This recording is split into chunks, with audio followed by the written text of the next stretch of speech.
If you're joining us live, and welcome back to the Player's Edge podcast. If you are joining us live, you already know who that fifth face on the screen is. A great friend of the show, Trevor McCarthy, out in Southern California, living the life of a king. Man, how are you doing, Trevor? Everything's great. It's hard to complain when it's 75 degrees here. It's sunny every day. You have the beach to look at every day, and it's just you can't beat California weather. You really can't, especially in Southern California. Yeah, you're living large. Are you the new digs there? How far off the beach are you? We're not even a mile, to be honest. I mean, we're probably a 10-minute walk, a 3-minute bike ride, so it's nice. Yeah, you could tell by that smile. It's pretty nice for sure. You remember the crew? We have one more chance to snow or something like that. Tom on the line. He's all happy about the what was the name of the horse again today? Snowfall out in England today in his big run. Tom, how are you? Since we saw you a little earlier in the day. I'm hanging in there. Could have done a little better with the my picks today, but such is life. That's why we're back tonight for sure, right? Absolutely. And then we have your semi neighbor. I don't know. Terry probably lives 5 feet from the beach in a 3,000-foot just foyer. How are you tonight, Terry? Hollywood Hay. Oh, I'm doing really good. I'm great. How are you doing, Trevor? You doing all right? Everything's great. Can't complain, Good. like I said. Hey, I got a question for you. I'm going to be to the Breeders' Cup for the first time ever. I've always wanted to go. Is there any chance you're going to get any mounts there at all, or in that during that day? That I don't. Yeah, I'm still working on those. They're hard to get, but hopefully we can find one. Yeah, I wish there's something we could do for you. So maybe we'll try to send some kind of good vibes out to try to get you a mount. I'd love to see you get one. Thank you. Maybe you could spend, one of those millions of dollars, like all these other guys spend, and now you can put me on one. Well, Terry's got Terry and Tom together. We were talking about claimers. We had Bill Krakenberger on from the show, the Action on Showtime. I don't know if you've ever seen that about gambling, but anyway, we were talking about claiming horses, and one was $20,000, and he just pulled out $20,000 with the chips. Maybe we can reach out to him. Yeah, sounds good. There you go. Let's do that. Yeah. How's it going, Shawn? Good. Trevor, so what have you learned the most so far out west? California, it's tough. You have a lot of riders here that are very, very good Hall of Fame guys, and these guys seem to be really loyal to them. So it's a little harder to break in than I thought.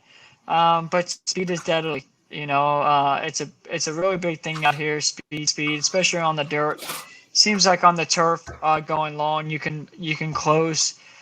But if the pace is slow, which it hardly ever is out here in California, you can go wire to wire on the lead, going long on the turf. The 5/8 sprint, same thing. You got to be in the game. It's sometimes you can close if the pace is quick enough, but it's hard. These guys they train for speed, and they show that everywhere they go, whether it's Oakland, back here East Coast, all the horses, they go to the front and they most of the time carry. So that's how they have that mentality out here.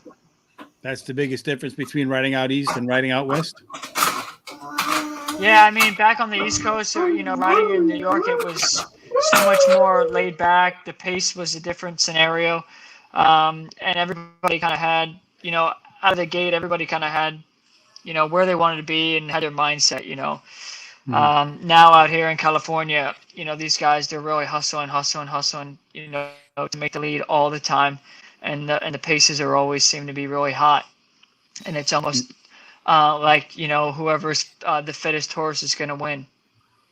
Yeah, I have a question. I was watching today out at some Del Mar races, and I did notice that speed was getting up. But there was one of these races where I think it was the 7 horse was kind of the favorite.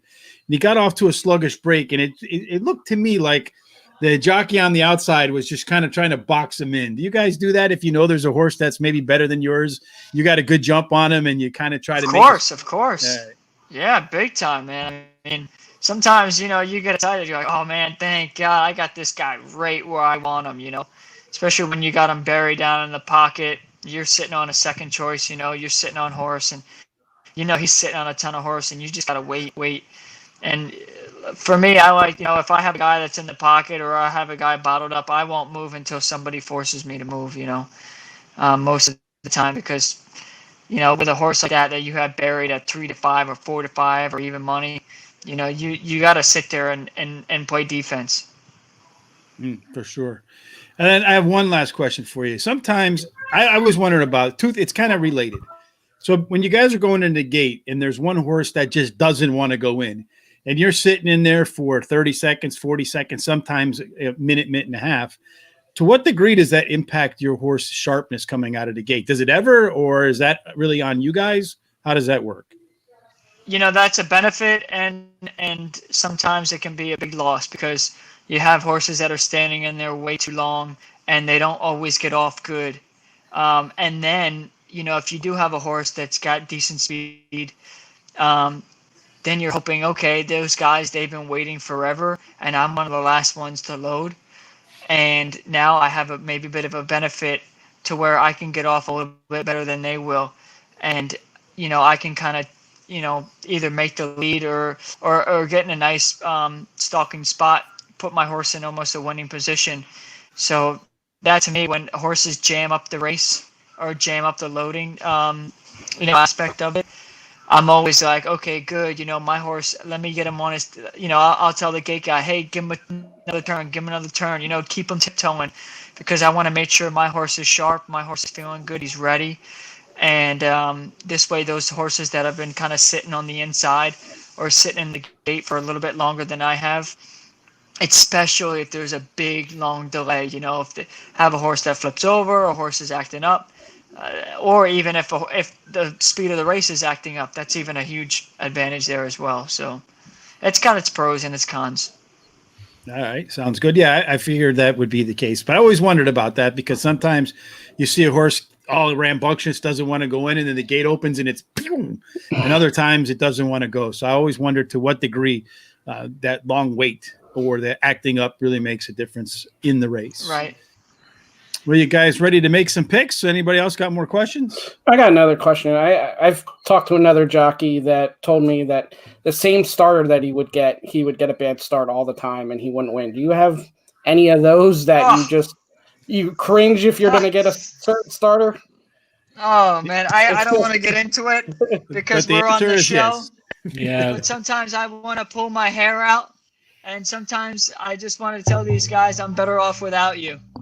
Because, some of these guys, you try and tell them one thing and you're arguing with them. And then, the main starter, he's always going to back up his guys, So, oh, man, I've come to the point now where I know I'm not going to win. I'm not going to win the argument. So I go on with my day and I try and forget about it. And you don't know which one you're going to get until you get to the gate, correct? Yeah, exactly. So that's the bummer. And it was coming to a point a few years ago when I was back riding east that I would kind of get a main guy kind of got friendly with, and he'd kind of take me all the time. But then the problem is you have certain guys that work for different trainers in the morning. So most of the time they assign, say if there's a guy who works at the gate, he gallops in the morning for let's say John Sheriff. He gallops for John Sheriff. So in the afternoon, they're going to stick him with John's horses because it's not good for the betting public, that especially gamblers or you guys. Oh, okay, this guy's John Sheriff has a 3-5 shot, and then there's another horse in there, and John Sheriff's Gallop Boy was on the other horse, and the other horse got off really bad. It doesn't look good. So they tend to keep those guys with their horses that the guys they work for in the morning. That makes sense. All right. Yeah. Yes. Speaking of horses, are you ready to talk about some horses? Definitely, always. All right. So we're going to start. Trevor is racing in race number 5, race number 8. And we're also going to talk about the big race of the day, the Pacific Classic. So we'll start with race number 5. Let me just make sure I pull open the right one because lately, me and my mouse have been not getting along. We're ready for one of those starter jockey divorces as well. All right, race number 5, 1 16th miles on the turf. As you were saying a little bit earlier, Trevor, I look back at the limited history here of the distance and surface. Looks to me like at Del Mar, it's kind of a traditional closing track on the turf course. Would you say that's accurate?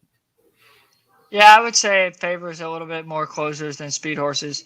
I was talking to a trainer this morning, Mike Pipey, and I think he was telling me, because we both agreed how speed hasn't really been holding up, and how I think there's only been 4 wire-to-wire victories at the meet going long on the turf. All right. So in this particular race, I think if I remember correctly, there is an alliteration. Trevor on Tulsa Tornado. Tell us a little bit about your mount. Yeah, this guy, Tulsa Tornado, he's pretty neat. I rode him last time. He ran a really good 4th, got beat a length and a quarter for the whole thing. Got a really nice trip. He's a really, really gigantic horse. I mean, he's like the size of a dinosaur. I mean, he's huge, and he's a big colt. And, he's still a little bit immature, but he had a really nice work the other day. I know it's 48 and 4 is a little slower out here, but the way he did it, it was nice to see him kind of be aggressive and fight back. He looked beat for a minute, and then he kind of came on. Every time the horse outside of him encouraged him, he really dug back in. So I like that, because he's the kind of horse where he's just, you never know what you're going to get, because he's a young, big colt. And but last time he seemed to step up really big going long on the turf, and that's probably what he wants to do. So hopefully we can get a little bit more aggressive with him this time, and it seems like the race is going to set up good for him, and hopefully we can get a good trip. And with a horse like him, he's not one I want to be bottled up inside with. He's just so big. He's not going to have that big turn of foot to shoot through a hole. So I might have to, lose a little ground on him, but I don't think that's going to matter too much for him. And who do you think you're going to be? Who do you think the ones to chase and beat are? This is a great race. The one horse Lone Scout, I mean, he's been right there banging on the door every time. And they're changing something up. They're putting the blinkers on him, which I think is going to benefit. And, Joe rides him back again for the second time, so he kind of knows him. He's rode him the last 2 times. And now for Joe to get the blinkers on, he's probably going to want to be a little aggressive, especially from the 1 hole, and use that to his advantage. And then there was another horse outside. Barbed wire? Let's see here. This horse of Mandela's I like is Subconscious.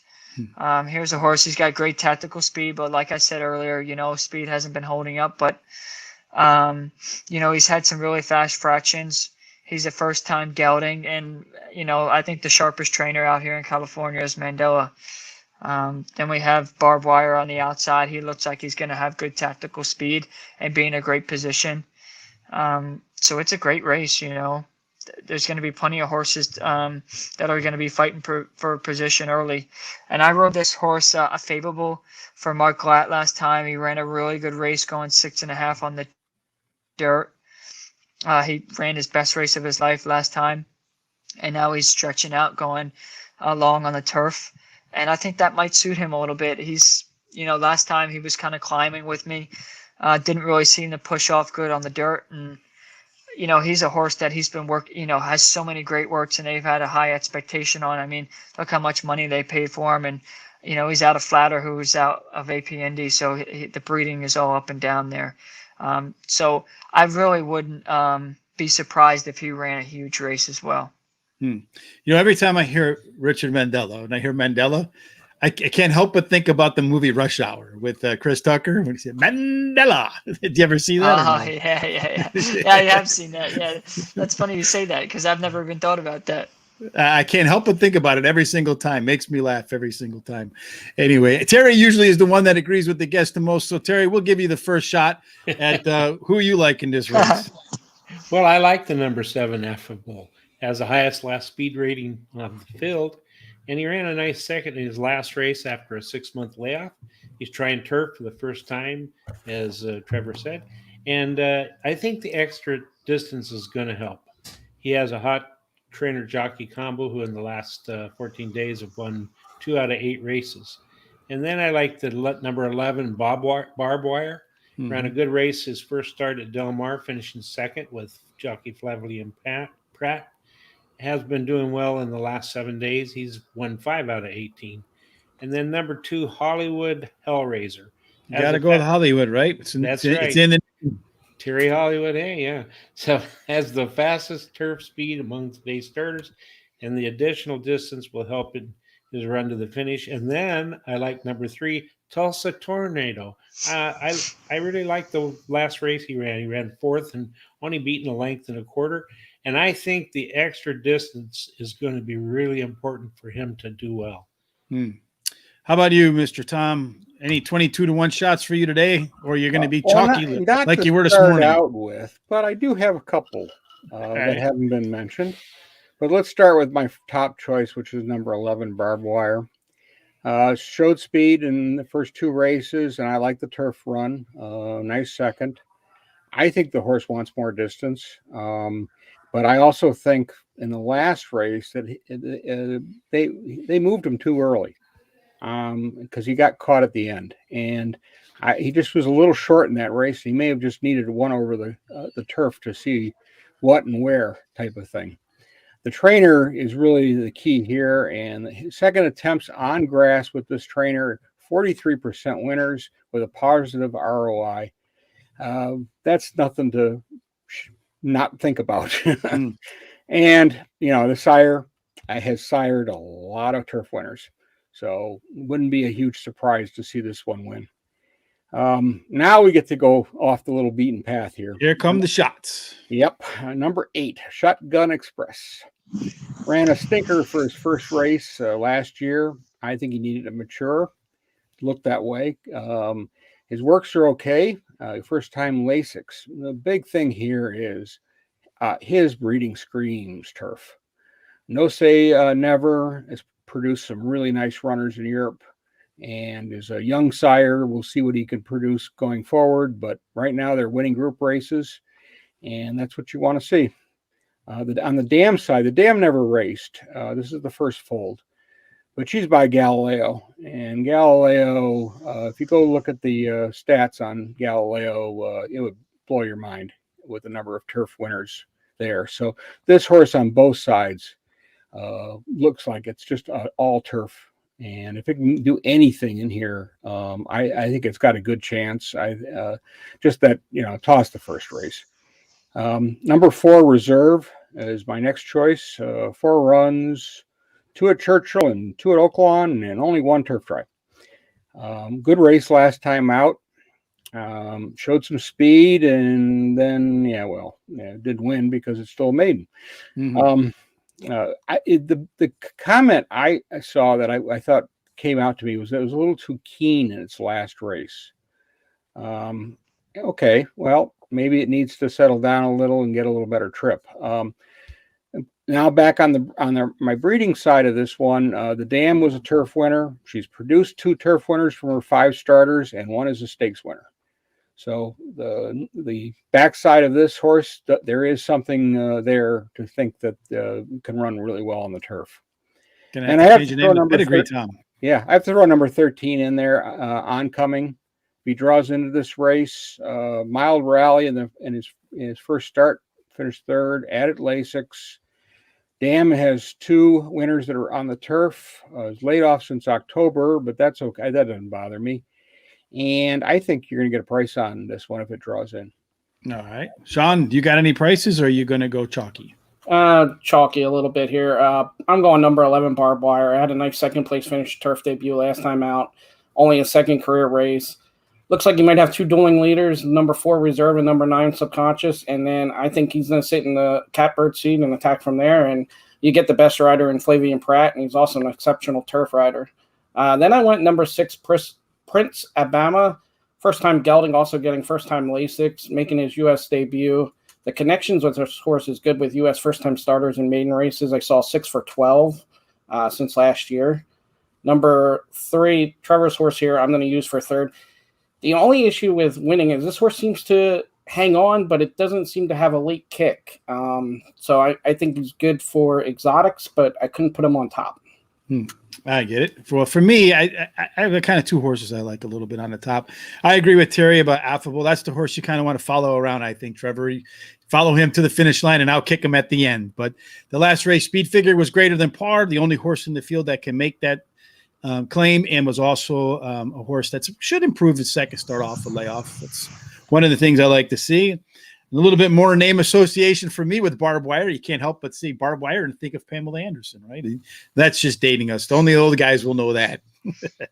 But trainer Richard Baltas is putting this horse on the grass for the second time, and he's won 6 of 14 from that angle. So it has the top pedigree, as I think somebody mentioned he had good pedigree for this. I don't remember who. A little old man brain going on for me today. But top pedigree for the distance and the surface. And then number 9, number 1, kind of a toss-up for me. Subconscious is Speed, which doesn't really fit here, as Trevor mentioned, in terms of the turf routes. Hasn't been a wire-to-wire yet, but sometimes that first-time gelding can make a big difference. I know a lot of people like to play that angle. I think when we talked to you before, Trevor, you said you like the first-time gelded and second-time Lasix angle, if I remember correctly. But then again, that's really asking a lot for me to remember that long. And then finally, I like the rail horse too, Lone Scout. This is a horse that has some pretty good early pace, and he's got some middle of the pack early pace numbers, but some really strong late pace numbers, and be one of the hardest chargers coming late. So I like the 7, the 11, the 9, and the 1. Now we'll go off to Trevor's second mount on the day, race number 8. There's a little difference. I think this time around, Trevor, 7 furlongs on the main course. We're not going to be worried about trying to be tactical or closing. I think it's get to the lead and see if you can outrun everybody, especially on a day the track's likely to be souped up for the big shows later on in the day. Definitely. Risk and reward, the one horse for Baffords is going to be tough. He's a speedy guy. So from the one hole, I think they'll be pretty aggressive. But when it comes to my horse, he's in a little bit of tough. This is a tough race for him. He's got a lot of back class. I mean, he ran in some huge races back when he was in his prime. And now last time I rode him, he just, he got off a little bit slow. He kind of popped up in the air there and ran a decent third. But he was favored that day, and they went out quick, and then he just never really seemed to close. Hopefully I can just get him as close as I can. He is a good horse with tactical speed, and the way the track is here out in California, and you just got to kind of try to put him as close as you can, and get him to relax and just kind of take it from there. But he's definitely stepping up, and he's in a really competitive race here. Mm-hmm. What do you make of Dream Shake, horse that was on the Derby Trail, showing up in this spot? Dream Shake, I think he's a decent horse. He's been running against tough company, and now he kind of takes a little bit of a class relief. But, you get blinkers off, you get Pratt on, turf to dirt angle, I love. And now he's just, he fits in here. I mean, if he runs back to his races where he run in the Pat Day Mile, I mean, he should be really tough. It seemed like, I kind of want to, out of Woody Stevens, you got to throw that race out, going 7/8. But, that flat mile at Churchill, it seemed like he really liked that. So if he runs back to that race, he should be tough. Tom, what do you think about this race? Well, I got one of my long stock specials in here. That's what we number want from you. 3 established. Won a maiden at Indiana Downs in the mud, going a mile. Switched trainers and ran a really credible 6.5 furlong race at this level and finished second. Last race was 2 turns, stalked the leaders, and then had nothing. So I think I like this little turn back. I think it's going to be on the lead. I think they're going to put it right out in front and let them try to catch it. And I think it's suited for the distance, and I like the works. I did take number 2, Dream Shake, as my second choice. I'm looking at it as the big favorite run second angle. He's been running against better, but he's not running well enough. That's why they had to drop him. So, get him some confidence, or Well, they got some barn bills whatever. to pay. Yeah, I don't know. Mhm. I think it's got they certainly got the back class, but and it's run some credible races. I mean, it was an 8th, beaten by a length and a half on the turf last. So it's shown it can do something, but but again, it's run some weird races too. In that same race, it was a little too keen at the start, and it was tugging, and the jockey wouldn't give him his head, and it just wasn't really a wonderful race. And I think he finished where he should in that race. So we'll see what happens. Number 8, Family Biz, is my final choice. Claimed for $50K. First start was at the 62.5 level, and they're going to drop him back down. He's won at this level in the past. I like the work of 36-4. He's 8 runs this year, and he's placed 4 times. So 50% of the money, that's what I'm looking for him to do. I don't know if you looked at the conditions of this race, but they're weird. If you put your horse in for a claimer as a claim, you run for a $57,000 purse rather than the full purse, which I thought was really curious. So to me, they're looking for Family Biz to get claimed, because why would you do that otherwise? Mm-hmm. For sure. Shawn, how about you? Are you going to claim him, or are you going to leave that up to Terry and Tom? Yeah, I'll leave that up with Moneybags over there. I don't have that. So I like a little bit of metal here, number 8. I see a lot of speed in this race. I really wanted to go with number 1, Risk and Reward, because of the speed from the rail and Abel Sadeo. I'm going to use that horse as my second pick. I think a little bit of metal here is going to get paced to run out. 1/2 of his races at Del Mar, he's been there 6 times, won 3 times. Kyle Frey gets aboard for the first, and we'll get some extra ground to close more than previous races. Risk and Reward was my second pick, like I said. And then I went with number 7, Positivity. Loves Del Mar, winning 2 of 3 with a second. Could work out a nice trip. Another one I think that benefits from all the speed in this race. I think there'll be some dueling leaders here. And then you, Terry, are you going to duel for the lead, or are you going to take this one by yourself? Well, I'm going to take number 6, Scary Fast Smile. He ran a disappointing race last time out at a mile, but I don't think he likes a mile. I think he's more of a sprinter. So he's got a decent workout on August 15th, 4 furlongs, 48.3 in preparation for this race. And then I like number 7, Positivity. Won his last race easily and likes the track, as he ran twice here, won one, and then ran second in the other one. And the trainer wins 24% of the time the first race after a claim. Mm-hmm. And then I like number 1, Risk and Reward, has the highest last speed rating and a hot trainer jockey combination, who in the last 14 days have finished in the money 7 out of 8 times, winning 3 of those races. He has a sharp workout also on the 13th of 59 flat. Best workout, second best workout out of 53. And then number 9, Family Biz, has one of the best speed rates among today's starters. And he has finished 50% of the time in the money this year, winning 25% of these races. This is actually a very, very wide open race as far as I'm concerned. Seems like it's a wide open race because everybody's got a different pick. I think Bob Baffert's horse, Risk and Reward, it has the top pedigree, top speed figures. Bob wins at 4 out of 10 when using Lasix. And then it looks to me like this horse does have the best combination of early speed and late pace. So if it's, I think it's got a shot to be right off the lead, and then it can run home and run by everybody coming out of that final turn. I do like Positivity as the second choice, 3/4 of a length from being undefeated at the Del Mar track. So last time out was a big win, was claimed. And as you mentioned, Terry, Doug O'Neill does hit at a high rate after in the first race with a horse after being claimed. Dream Shake. I don't really know what to do with this horse because to me, it's kind of puzzling he's in this spot. It almost smells to me like something's wrong with the horse and they're trying to get it down to a level where it could win. I don't know. It just does worry me a little bit. And if I'm right about that, then I think Trevor does have a good shot in here with Gray Magician. He does have some early pace in his back history on his resume there. I think if you stick some spurs in him there, he'll be ready to go for you, Trevor, right out of the gate for sure. 3 consecutive speed increases. If he adds a 4th, it will be enough to be, I think, very competitive with this field. So, and you're getting a nice price, and your horse likes Del Mar. He's been across that track 4 times with a win, a second, and 2/3. So just a little more giddy up, get back some of that old speed. And I feel like Gray Magician will be a horse that has a decent shot of finding its way into the money for sure.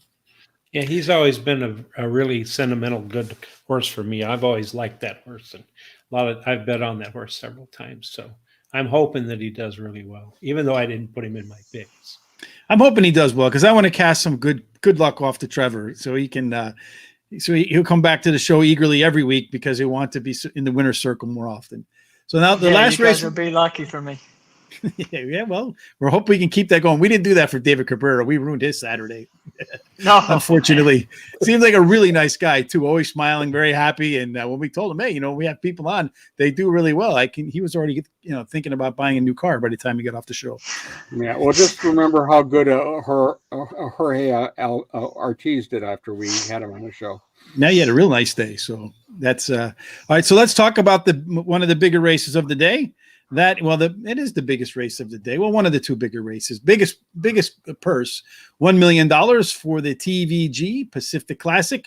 Winner gets to run right on into the Breeders' Cup Classic later in November. Doesn't have to ship anywhere. Can just stay in the barn and come back maybe for a tune-up race in a couple of weeks, and then be ready for the Classic, the marquee race at the Breeders' Cup Stakes. Trevor, when you look at this field, 1.25 miles dirt is much different than it is on the turf. The race is probably going to be souped up, as Matt Carruthers told us they tend to do for these sort of races. So it should emphasize speed even more. Does that mean Tiz Magician, which I think is one of those My Racehorse horses, that's going to get all that money anyway from all those people who own a share in it? Do you think that Tiz Magician can get to the lead and not give it up? I think most likely he's probably going to be the speed of the race. But my pick is Express Train. Here's a horse. Oh man, every time I watch this horse, I fall in love with this horse. Here's a horse. He's been on the board almost. He's got 12 starts, 4 wins, 4 seconds, and 2/3. He's always there. He's always given 100%. I mean, look at his last races from even last year. I mean, he's run. A 99 Beyer has been his worst race, and he's run that 3 times out of his last 6 starts. So he's very, very consistent, and I love horses like that. He's great. He's tactical. John Sheriffs, he definitely knows what he's doing. The 1.25 miles seemed to be a little bit much in the Gold Cup, but that was a pretty great race. He ran against Country Grammar and Royal Ship, and that's my other pick, Royal Ship. I thought Royal Ship ran a really good race last time, but I just thought he was kind of on a dead rail. He got kind of stuck down inside, and it just seemed like to me his outside move is so much stronger than his inside move. And I kind of talked with Mike a little bit after that race, and he kind of didn't have many choices, turn for home, but to shoot down to the inside. And I think those 2 horses are my top 2 picks. I think the horse is coming from East Coast. It's a big ship out here. We've seen some horses do it with the ship and win money, but for these big races, these horses are in California. They've run over Del Mar. They're going to be a big advantage over the East Coast guys. They're going to come in snorting and letting those guys know whose house it is. Isn't it Biggie or or what was the other one? Tupac, right? East Coast, West Coast for sure. Yeah. John, you like any East Coast horse, or are you going to focus on all those West Coast horses? No, I am actually going East Coast, and usually I would have the same thought Trevor does, but I'm going to go number 3, Dr. Post here. Added blinkers last time out and was impressive. That was also the first time Joe Rosario was on board. He's back for this race. And Todd Pletcher only does this with live horses that are a contender and ready to go. So I think that's a good sign. I like where Dr. Post is here. Express Train I use for second. The one to beat, especially at Del Mar where he's won 3 of 4 with a second. Has speed, but also has the late kick, can kind of do whatever with the pace. And then I use Tiz the Magician for third. That's been really good, especially since Pratt took over as the rider 3 races ago. Definitely facing better here. And the only thing, too, is, like you said, your value is going to be less because it is a My Racehorse, and a lot of people are going to be betting this horse. They're going to be pounding that horse, Terry. Is this one of the ones you want a piece of? Well, I'll tell you what, this is where I agree with the guest, with Tyler, because I love Express Train number 5. He won his last race at Del Mar at a mile and 16th, and now he's going the mile and quarter. I don't think it's going to be a problem. He's finished 100% of the money this year, winning 40% of the races. And then I like number 4, Royal Ship, which is my second choice, the same as Trevor. He had trouble in his last race, which really affected his run. And then he has Mike Smith in the irons, and he has a good workout on August 16th, 4 furlongs at 47 and 4. And he was 7th best out of 67 workouts. And then I like number 2, Tis a Magician, has the highest last speed rating of all the entries and the best dirt speed among today's starters. He won his last race at Del Mar at a mile and a half, so distance won't be a problem with him either. And then number 3, Dr. Post, comes in from a grade 3 win at Monmouth and adds blinkers. He is a son of Quality Road and showed a big improvement between his last 2 races and is peaking right at the right time. All right. Sounds good. And then, whoops, almost got rid of Terry there, Tom. I knocked Terry out of the room. Like, all right, quit agreeing with the guests. Get out of here. All right, Tom, your turn. All right. Well, I did take Dr. Post, my top choice, and Shawn cited many of the reasons I have, and I'm going to throw 1 or 2 more in. One is there's no Knicks Go here, so why not ship out here? Also get a race over the Breeders' Cup, where the Breeders' Cup Classic is going to be run, and this is $1 million race, so why not? Why not? I think Pletcher makes good moves with his horses, generally speaking, and he's not going to ship for big to run last. I did take 4, Royal Ship. I agree with the rail being dead. I thought that was the problem in the last race. He's only beaten by 1 1/4 length, so I mean he did try, but just not in the right place. The wide races, yeah, he's much better. Californian being the best example, and he battled all the way. I do think Mandela took some time and to figure this horse out, being a Brazilian import. That doesn't surprise me. Smith's up, doesn't hurt any, and 47 and 4 for work. That looks okay. Finally, I took number 6, Magic on Top. Stumbled in his last start after layoff, and I tossed it. He's really only won 1 bad race in his career, and he lost to Royal Ship. After he ran that bad race, he came right back and won a 7 furlong grade 2 race. So he's been there. Now you're going to say, okay, he's never been the distance, but the breeding says that shouldn't be a problem. So watch out. And to note, I have him out as one of my picks, but not as a top pick. He has got 3 fantastic workouts since his last race, so maybe he is ready to pull off the upset. I think there might not be a Knicks Go, but there might be a horse that runs like Knicks Go, and it is a Magician right off the. I think he's got a shot to get to the lead, and if he can repeat the race he just ran, no one's going to catch him. He'll get to the front, stay at the front, and finish at the front. And I reached out to some friends who have some inside information on Tiz Magician, and people who we know that are very closely connected to my racehorse, and they said all he's got to do is get a clean trip, and they feel like he'll be ready to go. So yeah, if you're on the lead, with my racehorse, last weekend, who won that race? That was not as a win in race at the Breeders' Cup. 4-star Dave. I can't remember that far back. Not Stormy at $27. Yes, so he did. My racehorse people didn't jump all over that one. No, they didn't, because he looked a little old coming into that one. He reached back into the bag of. Well, it's a she. And, she reached back to the experience. She's won that race before, and she's very much a Saratoga horse. Then I'm on Express Train 2, who's got some of the best early fractions. I think Tiz the Magician and Express Train will pull the rope from the beginning. I think one of those two is likely to stay, if not both, at the front all the way around the track. Royal Ship, I agree, Tom, seems to finally be figuring out the difference between Brazil and California. And he's making his second start off a layoff. And if you look back at the resume, he tends to improve considerably in round 2 off the bench. And then I'm rounding out my top 4 picks with Independence Hall. I remember that horse from last year. I think it was on the Derby Trail for a little bit. The horse is going to get some blinkers for the first time, so maybe breaks a little bit sharper, and it's a 18% winning angle for Mike McCarthy, and 18% winning for Mike McCarthy for the Dallas Cowboys might be a little bit of a stretch this year. What do you think about that, Shawn? The future's bet, huh? Definitely. All right, so that wraps up our picks for today. Trevor, hey, we really thank you for joining us again. Where if folks want to follow you online and reach out to different jockey agents to pester them, where can they do that? Yeah, Facebook, Instagram, Twitter. I know all these guys on Twitter, they get crazy out there. So, feel free to follow me on all social media. Fantastic. Yeah, make sure you follow Trevor. It's a good follow. And then, Shawn, if folks want to follow us, I should have probably put this on a long time ago, but how do they do that?